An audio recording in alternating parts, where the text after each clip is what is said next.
Bonjour et bienvenue sur Projet Die. Aujourd'hui, je vais vous présenter un petit projet qui va vous permettre de réaliser un mini traceur CNC en recyclant deux anciens lecteurs de DVD et en utilisant un Arduino ainsi que deux microcontrôleurs L293D.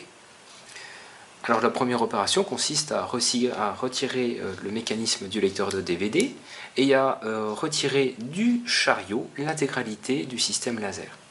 Alors le tout, c'est d'obtenir une surface la plus plane possible, de manière à ce que l'on puisse venir y coller facilement le plateau de dessin et l'axe Z. Alors j'ai essayé de réduire au maximum le coût de ce système en utilisant que des matériaux que vous pouvez acheter en magasin de bricolage et en réalisant les pièces mécaniques par impression 3D. Donc j'ai mis à disposition sur les différentes plateformes de téléchargement les fichiers STL ainsi que les fichiers OpenSCAD de manière à ce que vous puissiez les adapter en fonction de vos besoins. Alors une fois que vous avez récupéré les deux systèmes dans un lecteur de DVD, la première opération consiste à venir souder les 4 fils qui vont permettre de piloter les moteurs pas à pas. Alors, ne faites pas comme moi, je vous déconseille fortement de venir souder directement les fils directement sur le moteur. Ça, c'était mon premier essai. Ça s'est bien passé sur ce moteur parce qu'en fait, les pistes sont très larges et c'est assez facile de les repérer et on ne risque pas trop de venir dessouder les bobines qui sont situées en dessous.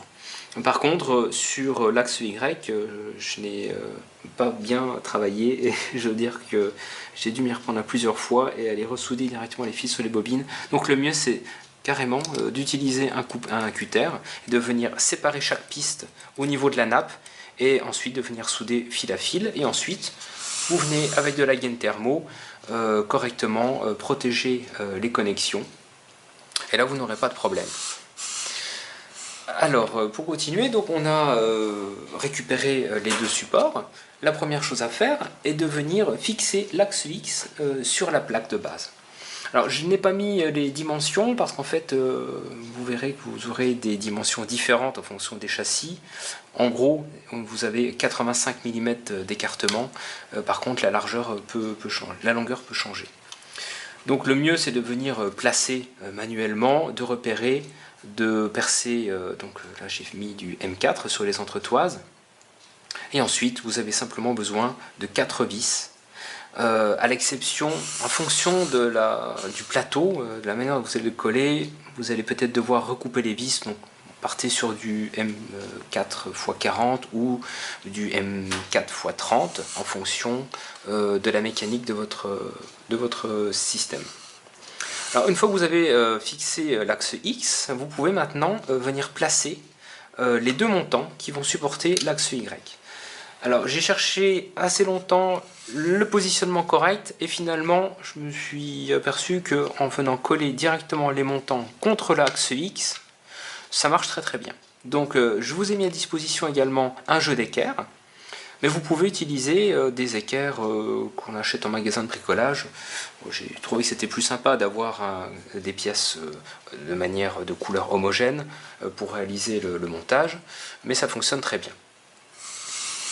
Une fois que vous avez donc fixé le montant, eh bien, même opération, vous venez fixer l'axe Y sur les montants à l'aide des 4 entretoises, en préperçant et puis en venant fixer le système avec donc des vis M4 par 40 ou par 30. Hein.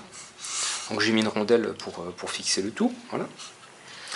Une fois que cette opération est terminée, on peut réaliser le câblage. Donc tout est sur le site internet, hein. Vous allez directement sur projetdie.fr et puis vous verrez que le câblage est très très simple.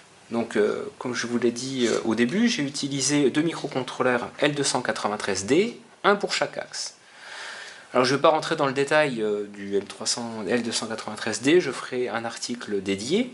Mais le câblage est assez simple, hein, finalement, vous voyez, vous avez le microcontrôleur finalement est découpé en 4 zones, et chaque zone va être en charge d'alimenter une bobine du moteur pas à pas. Et puis la deuxième chose à venir câbler, c'est le servo moteur qui va lui permettre d'actionner le déplacement en Z du crayon. Alors c'est la partie qui finalement a demandé le plus de travail pour obtenir le résultat escompté. Alors pourquoi? Parce qu'en fait les moteurs pas à pas que l'on a dans les lecteurs de DVD ont un couple très très faible. Donc si la force exercée par le crayon est trop importante, vous allez avoir des blocages et vous n'arriverez pas à dessiner. Donc le mieux c'est de laisser le travail à un petit ressort. Donc moi je vous déconseille de venir directement utiliser le servomoteur pour positionner, appuyer le moteur sur la feuille de papier parce que l'effort exercé par le servomoteur risque vraiment d'être trop important. En fonction de la taille de la mine de votre crayon et en fonction de l'angle que vous donnez au servomoteur, vous allez appuyer trop fort sur la feuille et le déplacement de l'axe X va s'arrêter. Donc ça c'est classique, vous aurez une grande ligne et puis le moteur pas à pas ne va pas se déplacer. Autre chose à surveiller, c'est qu'il faut absolument que le plateau puisse se déplacer sur la pleine longueur. Là, vous voyez, pour coller le plateau, j'ai complètement déplacé. Alors là, il ne faut pas le faire quand il est sous tension. Voilà, vous entendez, ça c'est très mauvais. J'ai simplement déplacé au maximum le chariot pour venir coller avec de la colle, avec un pistolet à colle, le plateau sur le chariot de l'axe X. Voilà. Je n'aurais pas dû le déplacer. Voilà, faites très attention. Voilà.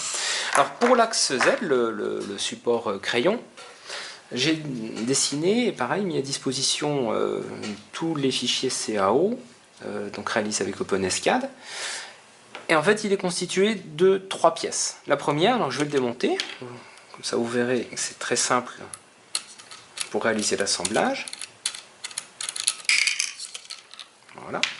Donc là, il est sous tension, je débranche l'Arduino. Voilà, j'enlève le crayon. Donc là, j'ai récupéré, voilà, il est constitué du support, d'une bague d'anti-basculement, parce qu'en fait le crayon, quand il va se déplacer, il va avoir tendance à bouger un peu. Alors j'aurais pu le compenser en augmentant la taille du porte-crayon, mais j'ai préféré partir sur une bague qui réalise cette fonction. Voilà. Et j'ai récupéré également un axe de diamètre 3 sur un autre lecteur de DVD, mais qui ne correspondait pas. Parce qu'en fait, certains lecteurs de DVD n'ont pas un mécanisme de déplacement avec 2 barres parallèles, mais le moteur de déplacement est mis légèrement de biais. Donc ça fonctionne beaucoup moins bien. Donc j'en ai profité pour récupérer cette barre. Mais vous pouvez également utiliser une tige filetée. J'ai pas testé, vous risquez d'avoir des petits soucis. Il faut vraiment que le déplacement soit le plus fluide possible parce que le moteur papa, le servomoteur pardon, n'a pas beaucoup de couple, donc vous risquez d'avoir des petits soucis à ce niveau-là. Donc pour le montage, donc coller la plaque support avec un pistolet à colle, tout simplement. Vous avez 2 petites oreilles qui vous permettent de visser le servomoteur. Faites attention, il y a vraiment peu d'espace pour venir visser. Prenez de la vis M2 ou vous pouvez coller également le servomoteur, ça ira très très bien. Alors pour mettre en place le porte-crayon, on insère simplement la tige, on y met le ressort, je vérifie à la caméra, oui c'est tout bon, on prend le porte-crayon, on le met en place, on descend la tige au maximum, et voilà c'est fait. Le crayon, on le met en place. Moi je sais où le mettre exactement en fonction de ma machine. J'ai fait des repérages avant, donc je vais à peu près jusqu'au A. Voilà. Et ensuite, on prend simplement une vis M5 par 30. Voilà, vous laissez à peu près 3 mm d'espace. Je vais déplacer le cerveau, c'est pareil, ça c'est pas bon. À pas faire. Hein. Vous avez directement sur ProjetDai un article qui vous permet de piloter les servomoteurs et vous pouvez ajuster la position de manière précise à un angle avec un petit morceau de code qui est disponible sur CodeBlender. Voilà, le crayon est remonté avec cette bague qui en fait va rigidifier et empêcher le crayon d'avoir un mouvement de bascule et on obtiendra un plus joli dessin. Voilà. Donc vous voyez en fait que l'effort exercé par le ressort est très très faible sur la feuille, ce qui va permettre d'éviter justement le blocage du crayon lorsqu'on va réaliser le tracé. Donc je remets sous tension, je rebranche mon Arduino, voilà. Et voilà, vous voyez le déplacement, le crayon s'est remis en place. Je vais prendre un post-it. Donc la plateforme, enfin le plateau de dessin, je l'ai, pour moi j'ai simplement pris la taille d'un post-it. Voilà. Alors sachez que le système est prévu pour avoir une surface de travail de 40 par 40 mm. Oups, désolé, je recommence. C'est les passages de ma fille, voilà. Voilà, donc maintenant je vais passer... Voilà, donc maintenant nous allons tout simplement utiliser GCTRL, qui est un petit programme qui fonctionne en fait grâce à Processing. Alors je ne vais pas rentrer dans le détail de GCTRL et Processing, ça fera l'objet d'autres articles et d'autres petites vidéos. On va simplement se contenter de l'utiliser aujourd'hui. Alors la première chose à faire, c'est d'appuyer sur P, de manière à ouvrir le port série sur lequel est branché l'Arduino. Donc là je suis ici, on valide. Voilà, donc il y a un petit mouvement de translation qui va nous laisser une petite marque sur la feuille. J'essaierai de résoudre le problème et de mettre à disposition le code sur mon GitHub. Ensuite, on vient sélectionner le fichier G-code que l'on veut envoyer.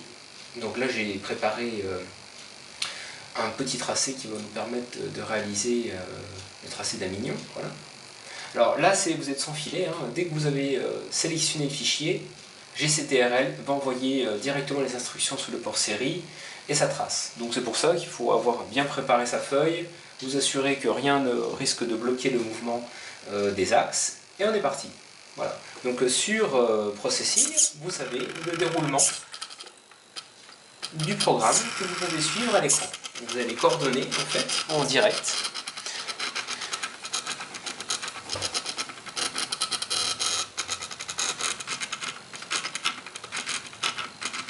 Voilà, alors bon, le dessin que j'ai choisi est un petit peu compliqué à dessiner, mais vous voyez, bon, malgré que finalement les déplacements comportent beaucoup de courbes, le stylo reste assez stable. Vous voyez, je n'ai pas pris de précautions particulières pour remettre en place le stylo, j'ai pas pris de précautions particulières pour mettre en place le porte-crayon, et le tracé se déplace, se déroule très très bien.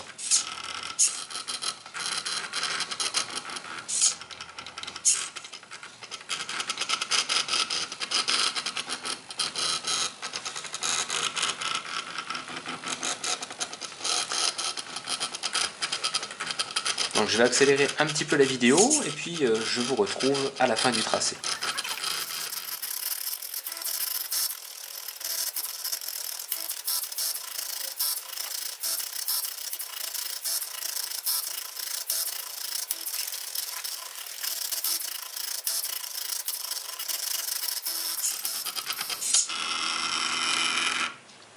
Et voilà, donc le tracé est maintenant terminé. Voici le résultat. Voilà, donc celui que j'ai mis sur l'article, vous pouvez trouver sur le blog ou Instructables. Voilà, j'espère que ce projet vous plaît. Je vous retrouve pour d'autres projets sur Projet Die et sur cette chaîne YouTube. À très bientôt.